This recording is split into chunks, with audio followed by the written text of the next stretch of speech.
Warning: our YouTube channel and its videos may contain scenes, language, and content that may not be appropriate for all audiences. These videos include surveillance footage, undercover pursuit of suspects, actual police and rescue operations, and fearless confrontations. If you do not approve of the content, please do not watch our videos. If you wish to continue, we strongly advise that you proceed with caution. Viewers' discretion is advised. Pasakit daw sa mga pedestrian at motorista. Kalsada kasi kapag tag-init, kitang-kita ang mga lubak na talagang pasakit. Pero kapag tag-ulan, mas masahol pa raw nangyayari. Ito, panoorin.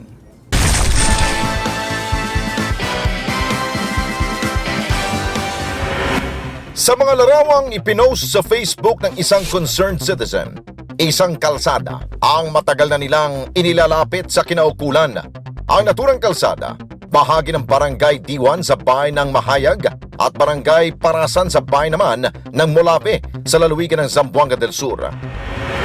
Hindi sementado at kapag umuulan sa nasabing lugar, sa kalsada ang agos ng tubig.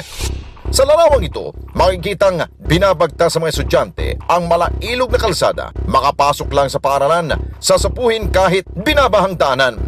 Ayon sa nagpost sa mga litrato, Provincial Road daw ang kalsadang ito. Makailang ulit na rin daw nila itong inilapit sa lokal na pamahalaan. Ngunit hanggang ngayon, hindi pa rin pinagtutuunan ito ng pansin. Tila ibinaon na ng kinaukulan sa limot ang problemang ito.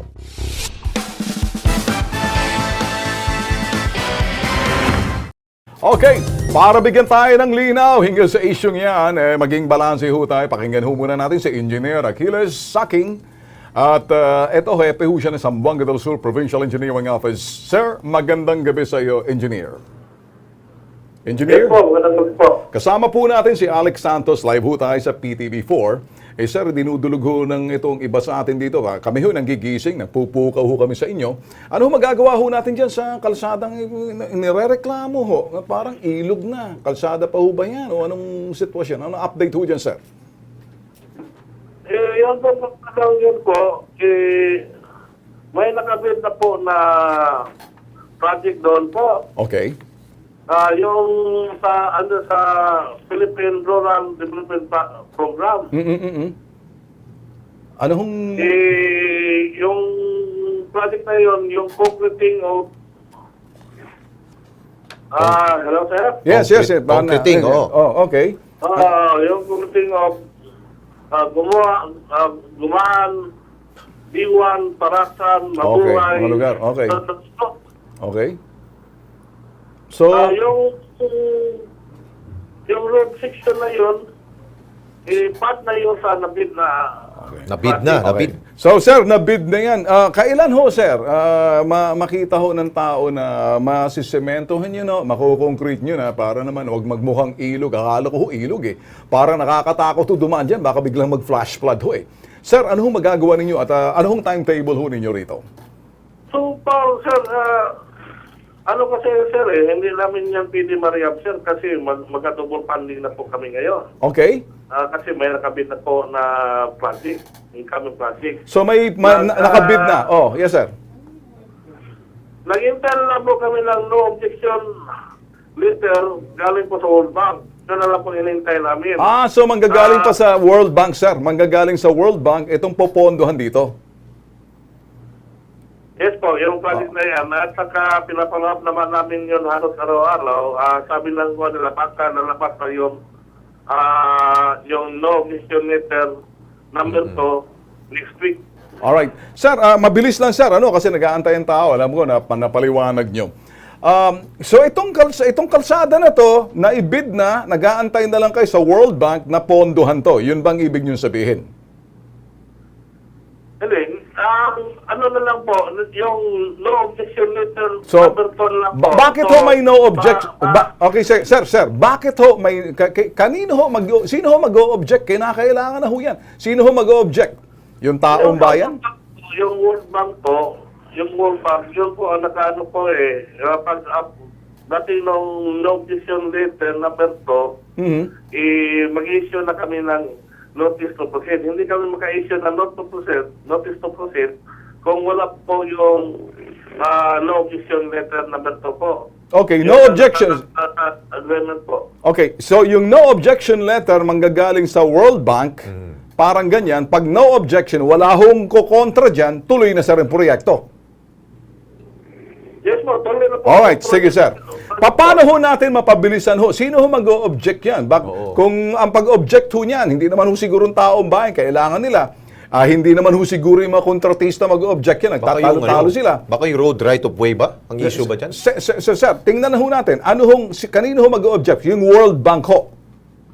Iyon ang term nila for approval, sir. Okay, sige. So, waiting for approval, sir. Huwag na yung no objection kasi parang akala may kukontra. nakakalito eh. So, nag-aantay na lang kayo ng approval ng World Bank. Yes, sir. Alright.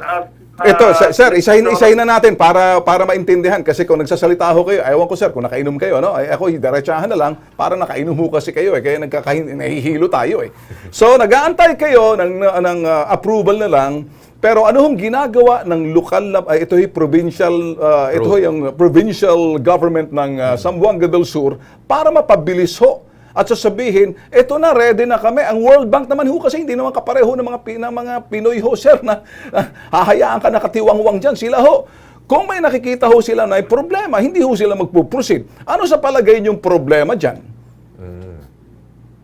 Alam kasi, ang process po Sa process na lang. Okay, sige sir. Sige sir, ganito na lang, ano? Kung proseso ho yan, procedural na ho yan, hindi natin pwedeng pakialaman.